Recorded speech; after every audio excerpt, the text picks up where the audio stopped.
Hi everyone and welcome to my place. I want to revisit flowers of the past.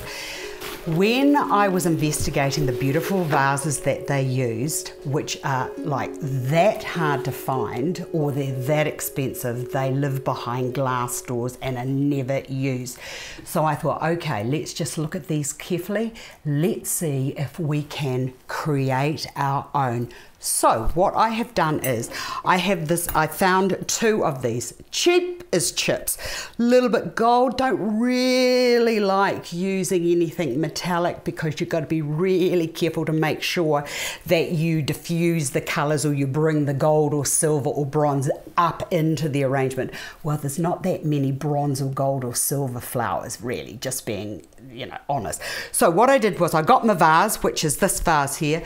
A lot of people have seen these of late and think that I'm just hoarding up for where my ashes are going to rest when I die. It's an urn. It doesn't necessarily mean that ashes go into it. So just putting that out there, but it's a beautiful shape and it's a shape like they used to have. Right, the first thing to do is, you know about my transfers, my cut it out and then stick it on transfers. There's lots and lots and lots of designs that you can get, and pretty much all you do is once you open it, you cut away the rose or the design that you want to use, like so. Get rid of all the excess like this, but you know how to do that, and then that gets lifted and then that gets placed onto there, and then you rub it to transfer it from the top backing paper. So once that's all on there, and little tip I need to share with you, when you are putting anything like this onto a shiny surface, might I suggest you hit it with a little bit of sandpaper just to roughen it up, which will mean that when you rub to transfer it stays on there. But I've done lots of these and you'll see lots of examples of how to do it all throughout Mr. Google and the arts and crafts department. Now the next thing I wanted to do was to further embellish it. So I found these, I must have had those little porcelain flowers for years now. They're actually little brooches and earrings, and I wanted to bring this to another level, which is what they used to do. The other thing that I wanted to share is that normally the gold would go on last as a further embellishment. So I just felt that by starting off with the gold and then putting on top of it would just break that gold down. Now when it comes to doing your flowers, I just really love that. When it comes to doing your flowers, oh, and the other thing I forgot to tell you was, I don't know if you can see this, but into there I've got a lady's face. They often had lovely little figurines or angels or cherubs. Now I couldn't find one, but what I did find was the water transfers.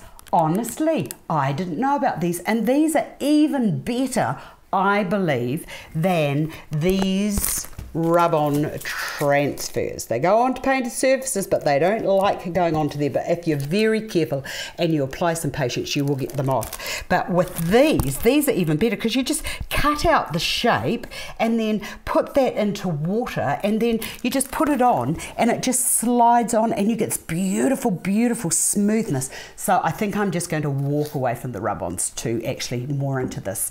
But anyway, so there we have our beautiful urn, and then I have some flowers here, and often what they would do is they'd just go walk into the garden and they'd find a bit of this or a bit of that or whatever. But I've got some beautiful little pink, I'll show you how I did this. So I've got 3 pink hydrangeas, I've got 3 white hydrangeas, and I must just say that I like the new length that we have here at Prestige Botanicals. Makes designing much, much easier. So 3 of those, and I've got 2 of these beautiful vintage.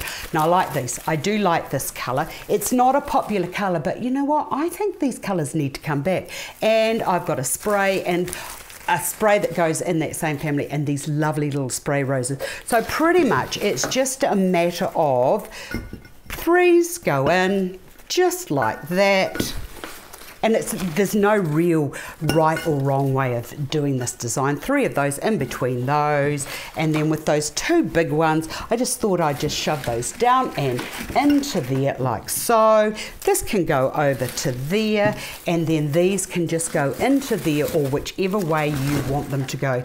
Easy designing, The emphasis is on the container, so really pretty much whatever's happening with the flowers, it doesn't matter. But I will do this a little bit better because I think we could display them a little bit nice. But anyway, quick and easy vintage antique inspired flowers and colours that I hope that you've enjoyed, because I've enjoyed sharing it with you. See you again another day.